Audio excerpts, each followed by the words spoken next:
Hey guys, alright, yes, I am the AI clone of Tom. Welcome to Tom Vapes. The opinions are mine, the voice is mine. The version of me starring in this video is all thanks to modern technology. Welcome to the Tom Vapes channel. I'm glad you're here. This channel is intended only for adults of legal smoking and vaping age. I do not sell vaping products, and I'm not providing purchase links or medical advice. Nicotine is addictive, and people who do not currently use nicotine should not start. I'm here to review the hardware, honestly, what works, what doesn't, and what makes me wonder whether the designer actually carried the device around for more than 6 minutes. Today, we're looking at the Innokin Coolfire P60. Overall, I think the P60 is a very good device. It has excellent vapor production, strong battery life, a large juice capacity, useful auto draw activation, and a leather-wrapped body that gives it a more expensive feel than many pod systems. But it also has a few design decisions that become increasingly annoying the longer you use it. You know, the technological equivalent of a pebble in your shoe. Not enough to ruin your day, just enough to make sure you think about it constantly. Starting with the construction, the leather exterior is one of the strongest parts of the design. It feels comfortable in the hand, provides a good grip, and makes the P60 feel more premium than a basic plastic pod kit. It's compact without feeling cheap, and it has enough weight to feel substantial without becoming a pocket brick. The pod also holds a generous amount of liquid, which means less time refilling and more time doing literally anything else. That matters to me because I do not need another small electronic device behaving like a needy houseplant.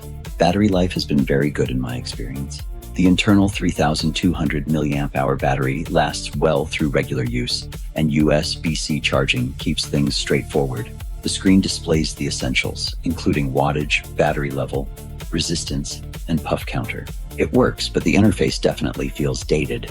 There isn't much of a menu system or any meaningful customization. It's less advanced user interface and more small calculator that has witnessed things. Still, it's readable and gives you the information you actually need.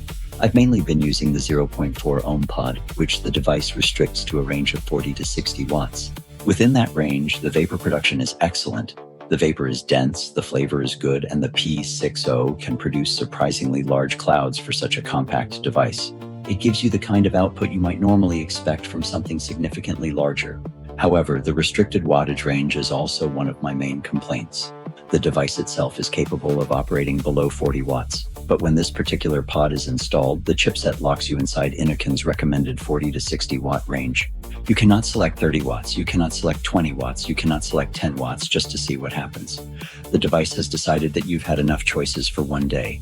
I understand the reasoning. Innokin wants the pod operating where the company believes it performs best, and the restriction may prevent inexperienced users from selecting an unsuitable setting.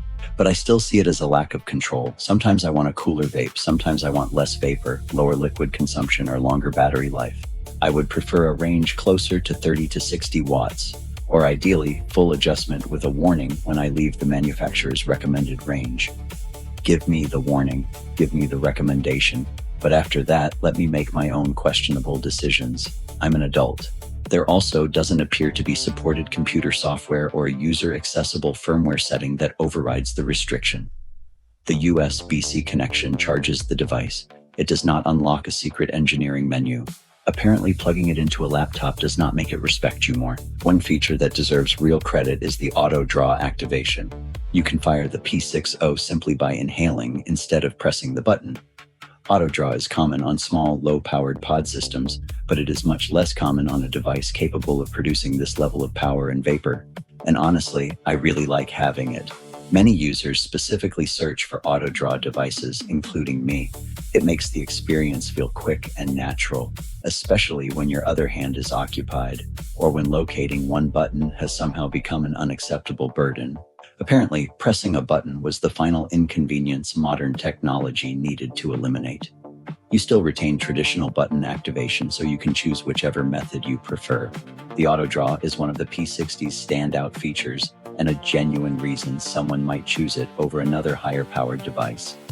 A compact device that produces major clouds but still lets you simply pick it up and inhale is genuinely convenient. Innokin deserves credit for including it. My next complaint is the airflow adjustment. The control is located directly on the pod rather than on the body of the device. It provides a useful range of adjustment, but it is also easy to move accidentally. You set it exactly where you want it, put the device in your pocket, take it back out, and suddenly the airflow has developed its own opinions. I would prefer a firmer control built into the device itself, where it would be less likely to move during normal handling. It's not a fatal flaw, but it is something I notice repeatedly. The physical lock switch is another feature that sounds excellent on paper. Unfortunately, the switch on my device becomes unlocked too easily. A lock switch that unlocks itself is less of a security feature and more of a suggestion.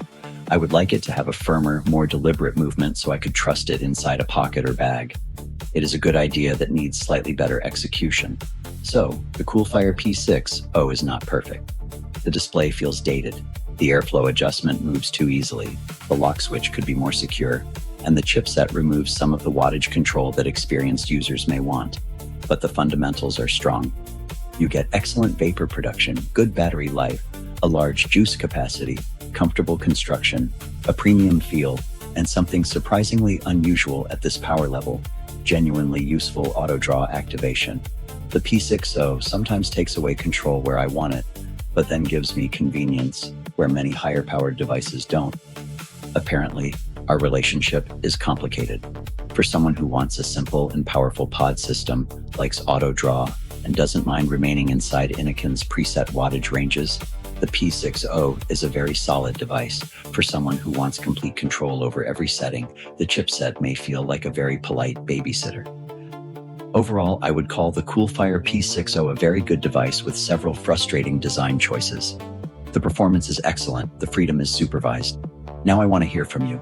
Do you think restricting the 0.4 ohm pod to 40 through 60 watts is sensible protection? Or should experienced users be allowed to choose for themselves? Leave your opinion in the comments and tell me which device you want me or my suspiciously punctual digital clone to review next.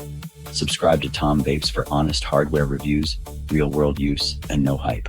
I'm Tom, he's also technically Tom, and I'll see you in the next one.